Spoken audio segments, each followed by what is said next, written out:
Assalamu alaikum wa rahmatullah, everyone. I pray everybody is well and safe and strong. And I pray that Allah Azza wa Jal makes us safer and stronger and healthier in our bodies, in our spirits, as this trial progresses. So, question. Wouldn't trials be so much easier if we just could see through them and see the wisdom behind them? Of course they would. And many thoughtful believers look back at their lives and what they perceived as calamities, or were in fact calamities at the moment. They look back and say, Subhanallah, Allah has been so good to me. If it weren't for this, it wouldn't have been that. And if it weren't for this, it wouldn't have been that. And we should all do this. But some believers, may Allah make us and you of them, are able to notice some of this in the middle of the calamity. In the middle of the calamity. How does a person do that? How does a person lighten the thrust, the forcefulness of a trial by seeing through it? And in a nutshell, it is yaqeen. It is what our Prophet ﷺ said in that dua that he hardly ever stood from a gathering without making, "O Allah," this is a part of it, "grant for me, portion for me, من اليقين ما تهون به علينا مصائب الدنيا." O Allah, grant me of certainty, of conviction, that through which you will lighten for me the calamities of this world. And part of that dua, by the way, is him saying, وَلَا تَجْعَلْ مُصِيبَتَنَا فِي دِينِنَا, and don't cause our calamity to be in our religious commitment.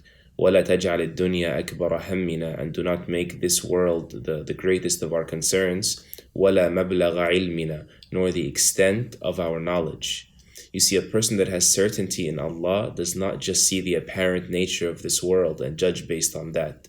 A person that has the yaqeen that for sure there is certainty, that is the person that Allah begins to unveil for them in the middle of the storm some of that which they are certain about, some of that wisdom that they are certain about. And so in a few moments, I want to share with you a beautiful example of that. And I pray that you yourself have some examples of this, inshallah ta'ala, in your life, or you begin to develop the certainty required to start seeing some of the wisdom. Because if you doubt that there is wisdom, you will not look for it. But if you are certain that there is wisdom, extensive wisdom, incomprehensible wisdom, Allah will allow you to comprehend some of it. And this is the story of Abu Qilab al-Jurmi, rahimahullah, who is an amazing tabi'i. Abdullah ibn Muhammad, a narrator, he says that I came upon a tent in the outskirts of Egypt in the middle of nowhere, and I went in there. It was a very shabby tent. Was anyone even living here? I found a man that had no arms and no legs. They were amputated, and he was blind in his eyes and very hard of hearing. I said, Subhanallah, like I've never seen anyone like this.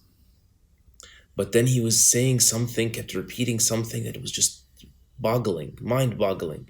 He was saying, "O Allah, grant me an opportunity to show gratitude to you for all your favors and the fact that you've preferred me over so much of your creation." He says, so I blurted out, "Hey you, like what are you saying? How can you even say that?"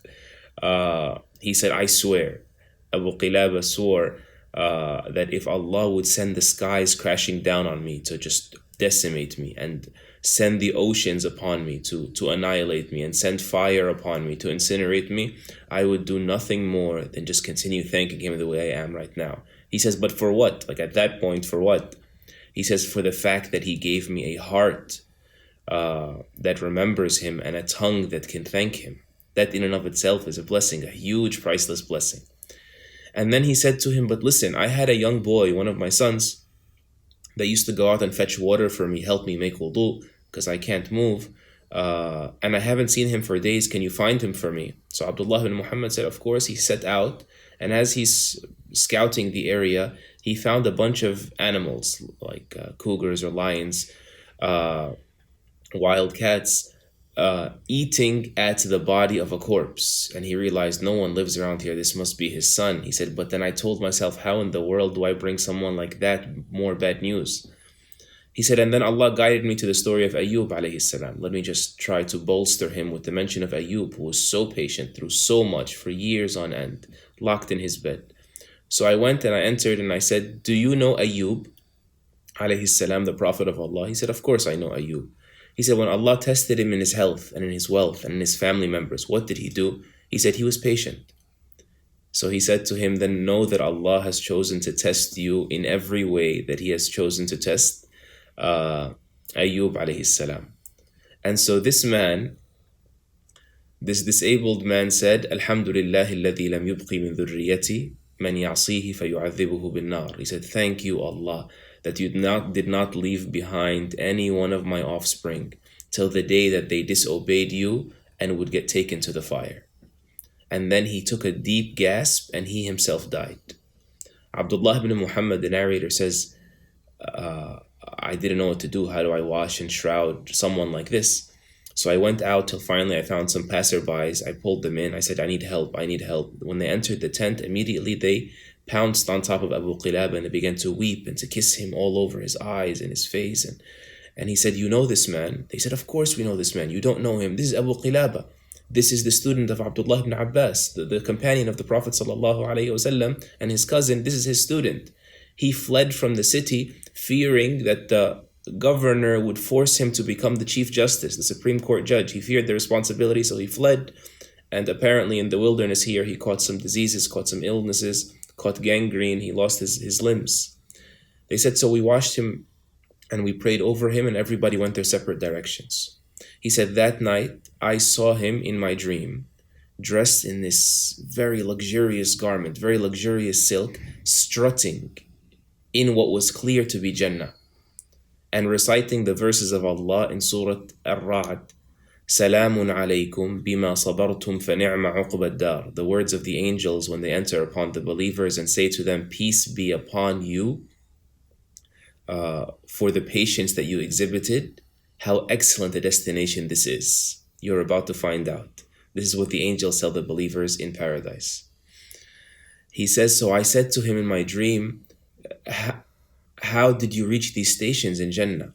And he said to me, there are certain levels in paradise that a person will not be able to reach on their own, were it not for the fact that they were grateful during ease and they were patient through difficulty. So may Allah Azza wa Jal grant me and you the yaqeen, the certainty by which He will lighten for us the calamities of this world, and allow us to see some of the wisdom, notice some of the wisdom, so that we can further fall in love with Him and further trust and be patient with whatever He throws our way. Allahumma ameen. Keep us in your prayers and you'll be in ours certainly.